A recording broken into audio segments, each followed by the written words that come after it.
I took time off work, spent hours every night planning a surprise party. For my wife's 40th birthday, tracked down her childhood friends, hired a private chef, booked a gorgeous venue. The night before the party, I found a group chat where she wrote, "He's such a pathetic idiot. It's honestly disgusting. Does this loser really think a stupid party will make me forget how useless and boring he is?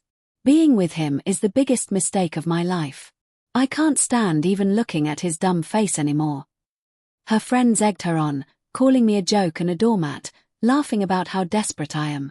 I just smiled, closed the laptop, and created a plan. Yesterday, my wife called 15 times, begging me to undo what I did. So, I guess I'm just going to start from like the weirdest Tuesday night a couple weeks ago when Melissa, my wife, 40 now, I'm Griffin, 38, and I were grabbing tacos after her gym thing. She's scrolling through her phone while I'm ordering. Doesn't even look up and just says out of nowhere like some people get way too hyped about big birthdays. It's almost sad. I thought she was talking about her friend's husband who rented a karaoke bus for his wife. So, I laughed it off, but I remember thinking, that's kind of cold even for her. She's always had this thing where she roasts people for trying too hard. But lately, it's like I can't do anything right. Maybe I should have seen it coming. Anyway, I'd been prepping this whole surprise party thing for months. Not even going to lie, it was a ton. Like I was tracking down her old friends from this badminton club she used to talk about, not even on Facebook. Had to go through her sister Isabella, who's actually cool and helped out. And I booked this private chef who does these pop-up dinners because Melissa's been on a vegan kick and is picky as hell.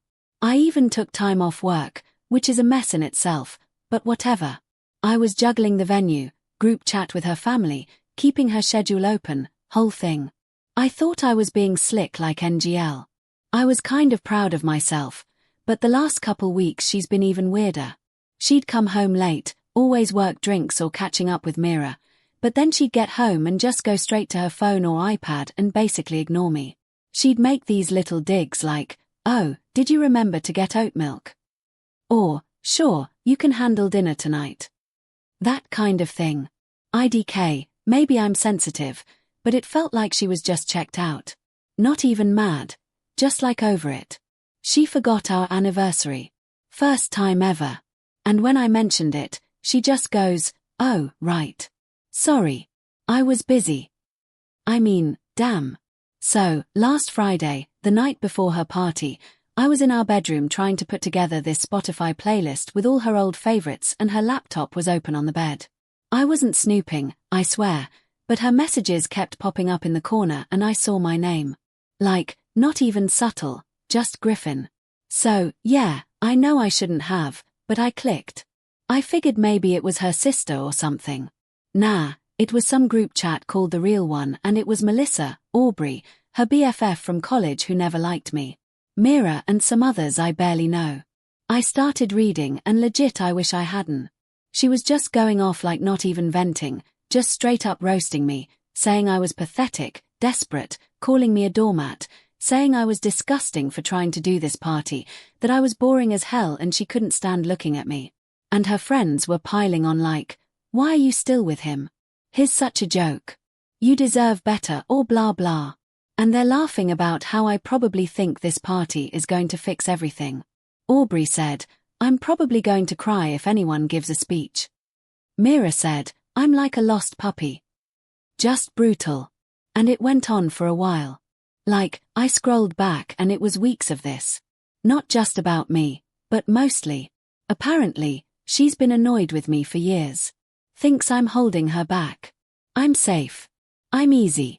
I guess I always knew she liked to talk shit with her friends, but it was different seeing it written out. Like they were trying to one-up each other. And the wild part is she never talks to me like that. Not directly. Always these side comments, but never straight up. I should also say I'm not even surprised about Aubrey because she's always had it out for me. I don't care if it's because I called her out for being a snob at our wedding or what, but she's been waiting for Melissa to dump me. I swear. Mira's just a follower, TBH. But seeing Melissa say this stuff about how being with me was her biggest mistake. Yeah, that hit. So, I just sat there kind of numb then pissed. I closed the laptop. I didn't say anything, just walked downstairs. She was in the living room watching some reality show and didn't even look up when I came in. I watched her for a second, thinking like, how long has she felt this way? Why not just say something? Why do all this if you hate me? I don't even know what I was feeling. But it wasn't sadness. It was like this switch flipped. I went back upstairs and started cancelling everything. Chef gone. Venue cancelled. Lost most of the deposit. But whatever. Told Isabella to stand by. I'd explain later. I didn't want her to be part of this mess. I texted a bunch of people to say plans changed. Don't show up at the venue. I left the group chat with her family. Said sorry for the late notice. Party's off. Then I started thinking, why should I be the one to save face for her? Why should I cover for her and make her look good in front of these people? She wants to clown me in her group chat. Fine. But I'm not going to sit around and pretend everything's normal while she's tearing me down to everyone she knows. So, I started making a new plan. And it felt good to have something to do. I didn't sleep that night. I just kept replaying stuff in my head. All these times I thought we were fine. And she was just stressed and realizing she just doesn't respect me. Never has. I guess that's the part that stings. But it also made it easy to decide what to do next. I'm not going to let her take another shot at me. Not in public. Not anywhere. Not even going to let her friends laugh at me behind my back. Next morning, I got up before her, packed a bag, and left. I didn't leave a note or anything. I just texted Isabella, said I'd explain soon, and turned off my phone for most of the day. I started putting together the rest of my plan, but that's for later. Let's just say it's not going to be a fun birthday for her or her little crew. IDK, if anyone's even going to read this, but yeah, that's where I'm at. Not looking for advice. Just needed to get this out. Part of me feels sick. Part of me feels like finally I get to push back. I'm not a doormat. Not anymore. I'll update if anyone cares. Update 1. So yeah, I guess I should have known things would get wild after I bailed that morning. I slept at my brother Everett's place. Not that I slept much. He's got a futon in his living room and legit. His dog kept trying to lay on my legs all night. Weirdly comforting. Anyway, I left my phone off until like noon. When I turned it on, I had 3 missed calls from Isabella. 2 texts from my mom. She thought I was sick. Classic. And nothing from Melissa. Not a single message. She always texts if I'm not home, even if it's just passive-aggressive. That was my first sign she was either pissed or hadn't noticed. Both are pretty on brand for her lately. I'm not going to pretend I was some mastermind here. I just started doing what I'd want if I found out someone was clowning me behind my back. First things first, I logged into all the joint accounts we had. Banking, grocery delivery, the stuff where she uses my card by default. Switched the passwords. Nothing dramatic, just standard clean break stuff. I wasn't going to pay for her oat milk runs or cover her fancy gym classes after what I read. I left her enough to get by. I'm not a monster. Just not going to bankroll her while she's talking trash about how useless I am. Isabella called again. She was like, what the hell happened? Melissa's acting weird. She's texting me non-stop. I just told her the party was off and I'd explain later, but to maybe tell people not to show up. She didn't push, which I appreciated, but I could tell she was annoyed. She's always the one stuck in the middle. I started messaging people who were invited to the party just straight up. Plans have changed. Don't come to the venue. Sorry for the short notice. I didn't give a reason. I left Melissa's real one's crew out of the loop on purpose. Aubrey, Mira, all those folks who were hyping her up in that chat. They got nothing. I thought about sending them screenshots, but I figured that was too much, too soon. Instead, I just removed them from the calendar invite and the group DM. If they wanted to drag me, they could do it without getting free dinner and drinks on my dime. I did end up telling Isabella a little more, just that I found something on Melissa's laptop and that I wasn't cool with how things had been. She asked if we were breaking up. I said IDK yet, but it's not looking good. I called the chef cancelled. He was pissed, but I paid the kill fee. Whatever. At least I didn't have to see his face when he heard the drama. The venue was a mess. Non-refundable deposit, but I moved the booking into Melissa's name and told the event manager to call her for final payment. I cancelled the spa thing I'd booked for her and her friends, also non-refundable, but that refund's coming back to my card. I started going through our joint expenses and flagged all the ones that were basically just for her or her friends. I didn't want to be petty, but I also wasn't going to sit around getting dunked on by her group chat while funding their brunches. Melissa still hadn't called or texted by that afternoon, so I figured she was either out with her friends or just didn't care. I was gone. That changed around 6 p.m. She called. I didn't answer. Then she texted asking where I was, why I wasn't home. Could I pick up wine on my way back like nothing was wrong? I left her on read. When I got home around 8 o'clock, she was in the kitchen on her phone. She didn't look up. I put my bag down and she goes, "So, what's your problem? You're being weird." I just told her, "Party's off. I'm done." She looked at me like I just spoke in another language, then started getting mad. She wanted to know why. Who? I told was her family going to think it was her fault. I said, "It is her fault, actually." She tried to get in my face, pushing my arm, accusing me of ruining her birthday. I told her I read the group chat. She just stared at me and then slapped me. Not hard, but enough to make her point. I told her if she wanted to yell, she could do it somewhere else. She slammed the fridge door and stormed upstairs. I heard her on the phone, probably with Aubrey because she kept saying my name and cursing. I texted Isabella, told her what happened, sent her a screen of the chat. Not the worst part, but enough. She sent back, "Damn, okay, I'm on your side. Just say the word if you want me to deal with Mom and Dad." Honestly, Isabella has always been the only one in her family who sees Melissa for who she is. Melissa came back down later. She tried to act like she hadn't just slapped me. Wanted to talk logistics. Are we still doing dinner with her parents? Can I at least make it look like her idea to cancel the party? I told her no, not covering for her, not making up some story to save face for her friends. She got mad again. Tried to take my phone. I blocked her with my arm. Told her to back off. She tried to grab the keys off the counter. I moved them. She threw a kitchen towel at me and went back upstairs. Next day, I get a call from her mom asking if I'm okay. Did I get food poisoning or something?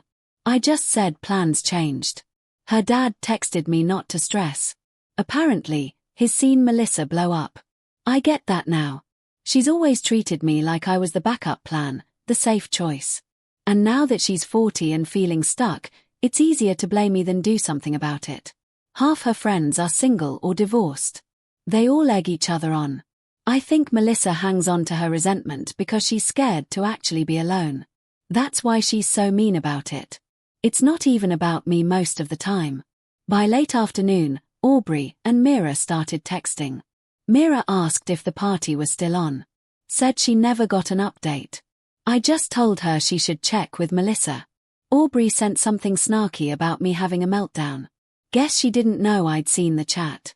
I didn't answer, just screenshot her message and sent it to Isabella. Melissa's been cold since then, barely speaking. Mostly just sulking or slamming doors. She tried to get into my face again that night. Pushed me when I blocked her from grabbing my wallet. I told her I'm not paying for her to go get drinks with her friends and talk about me. She said I was being dramatic, that all couples vent. I told her there's venting and then there's calling your husband pathetic and useless in front of everyone, you know. She rolled her eyes and left. I heard her outside slamming her car door. I spent the next morning going through more of our stuff, making lists of what's mine, what's hers, what I'm not willing to split. I called my parents, told them a bit. They were kind of shocked, but not really. They always said Melissa was strong-willed. My brother said I should just move out, but I'm not giving up the house that easy. Not after all this. Melissa came back late that afternoon, smelling like gin and perfume. She walked right past me straight to the bathroom, slammed the door. I heard her crying, but I didn't go after her. I'm done being her emotional punching bag. She's trying to get sympathy from everyone, but nobody's buying it except Aubrey. And even she's going quiet now that I'm not paying for anything. So yeah, party's off. Chef's out. Her friends are pissed. Her family is asking questions. And I'm just here not backing down. Not going to let her rewrite the story this time. If she wants to act like I'm the problem, she can do it without my help or my money. I'm not sure what's happening next, but I can tell you it's definitely not going to be the birthday she thought she deserved. More soon. Update 2. Alright, so here's where it actually got messy. After that whole night with doors slamming and her acting like I'd just ruined the world. Melissa was basically pretending I didn't exist except when she needed to yell at me about bills or ask where I hid my card. I know that sounds chill, but the tension was wild. Like she'd start humming just to fill the silence, or she'd scroll TikTok with the volume way up. If I even walked in the kitchen, she'd leave right away. Deadass. It felt like living with a pissed-off cat. By the next day, her friends started texting. I could see the names pop up on the CarPlay screen when I ran errands, so I knew Aubrey and Mira were on the warpath. Aubrey dropped a bunch in the group chat. Then Mira messaged me some guilt trip about how Melissa was going through it and I should be more supportive. I didn't bother answering. Not my job to explain anything to either of them. I sent Isabella another screenshot. Just Aubrey calling me a loser. Isabella just said, "Don't worry about them. Focus on yourself." Which is classic her. She's been through this with Melissa before, just not as public. Melissa's mom called that afternoon, which she never does. Usually just a text for holidays or birthdays. She wanted to know if Melissa was okay. Said she'd sent some weird messages about everyone abandoning her. I just said she might want to check in directly. I'm not playing middleman. Later that night, I heard Melissa in the bathroom on FaceTime. Her voice all shaky. She kept saying, "No one understands. They're all taking his side. I'm not the bad guy here." She slammed the bathroom door, then the bedroom door, then the closet door. Like 3 in a row. No joke. Then the venue called asking if I was still the point of contact for the party deposit. I told them it's in Melissa's name now. She can handle it. The woman sounded annoyed. Said Melissa hadn't picked up their calls. I laughed and said, "Get in line." I could hear her typing something angrily. So now Melissa's on the hook for the rest of the bill. She's not getting that deposit back. And the event manager made it clear they'll chase her for the balance if she ghosts. Next, Aubrey tried to stir drama in the group DM, saying, "Griffin is financially abusing Melissa by not covering her credit card." Isabella snapped back, said, "Maybe don't run your mouth about people you barely know." Huge shocker. Aubrey left the chat after that. Mira started backpedaling, saying she just wanted everyone to get along, but she never actually apologized for anything. Classic. Melissa finally confronted me 2 days later. She waited until I was making coffee, then just came in and pushed my shoulder and started shouting about how I'd humiliated her. How dare I tell her family anything? I told her she did that herself. Maybe stop calling your husband pathetic in a group chat next time. She tried to grab my phone. I held it above my head. She slapped my arm and stormed off. She texted Isabella some long rant. Isabella sent it to me. It was mostly, "Can you believe him? I did nothing wrong. He's ruining my life." Not even owning up. Just pure victim mode. Here's the kicker. Her own parents started siding with me. Her dad called to say, "Sorry she's being like this. We're not surprised. She's always been like this with people who try to help her." I straight up said, "I'm done covering for her." And he just sighed and said, "Yeah, probably for the best." My own parents got involved, too, because Melissa texted my mom some half-baked story about me abandoning her.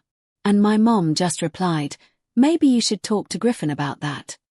I swear I never thought my family would be the ones with more chill in this situ. Melissa's friends started bailing. Aubrey blocked me on everything. Mira went radio silent after I ignored her guilt trip. Even the friends I'd tracked down for the party stopped responding to Melissa. Guessed they didn't want to be in the middle of her drama. Only Isabella kept in touch, and she started coming by to check on me, bringing snacks and asking if I wanted to crash at her place if Melissa got physical. I said, "I'm good, but thanks." The financial stuff really hit Melissa hard. She tried to use the joint card at the grocery store and got declined. Came home furious. Pushed the door so hard it bounced off the wall. She demanded I unlock the accounts, said I was being cruel. I told her to use her own card, or better yet, ask Aubrey for help since she's got so many opinions. Melissa threw her keys at the counter and walked out. I watched from the window as she sat in her car for like 10 minutes, probably texting the whole group chat. She finally peeled out and was gone for hours. Isabella told me later that her parents offered Melissa money for the venue if she apologized, but Melissa refused. Said she wasn't going to beg for anything. This was all my fault. So now she's stuck paying a bill she can't afford. Her friends stopped answering. Her family is basically done. And I'm not backing down. For the first time since I can remember, I actually feel like I've got some power in this house. I'm not saying I'm happy about any of this, but I'm not sorry either. She spent years acting like I was just background. Someone to blame for her own boredom. She treats everyone like they owe her something, then flips out when people stop playing along. Even now, she can't admit she fucked up. It's always someone else's fault. Last night, she tried again. Came in after midnight smelling like tequila and old perfume and started yelling about how I'd ruined her life, how I'd turned everyone against her. She pushed me when I told her to chill. I just blocked the door and let her rant. Eventually, she gave up and slammed the door again. So, yeah, her real one's ditched. Her family's out and I'm still here, still not paying her bills, not making up stories to cover for her. I know she's going to try something else. She always does, but I'm not backing down. I'm not her safety net anymore. I guess this is what happens when you push people too far. Next update soon if you're still reading. Not over yet. Finally, update. So, IDK if it's karma or just basic consequences. But yesterday was wild even for this whole mess. It started with Melissa just being way too quiet. Like, not just the silent treatment, but actual tiptoeing around the house, holding her phone so close I thought she was going to drop it in her coffee. I caught her peeking at my laptop more than once. Like she thought I had some secret plan, which is hilarious because I stopped plotting days ago. At this point, I just wanted out. She only spoke to ask if I'd seen her charger. I hadn't. And if I was going to the store. I said, nope. Then the calls started. Not calls to me at first. Calls to basically everyone else. I heard her in the bathroom on speaker, voice all shaky, telling Aubrey that her whole life was falling apart, that I'd cut her off and made her look like a clown in front of everyone. Aubrey must have said something that pissed her off because Melissa snapped back. Said she didn't want to hear about healthy boundaries from someone who never had a real relationship. Then she slammed the bathroom door hard. Right after lunch, she tried to corner me in the kitchen, asking why I was doing this to her, why I couldn't just let it go and act normal. I told her I was done carrying her drama. Not going to pretend she was the victim. She shoved me, not even that hard, but enough to make it clear she wanted a reaction. I didn't give her one, just moved past her and went back to my emails. She called me a coward, then texted Isabella some rant about how I was making her homeless. Isabella replied, maybe try an apology. The real circus started after that. My phone started blowing up. 15 missed calls from Melissa in like 3 hours, plus a pile of texts. The voicemails ranged from fake calm, Griffin, please, can we just talk? I'm sorry if you misunderstood.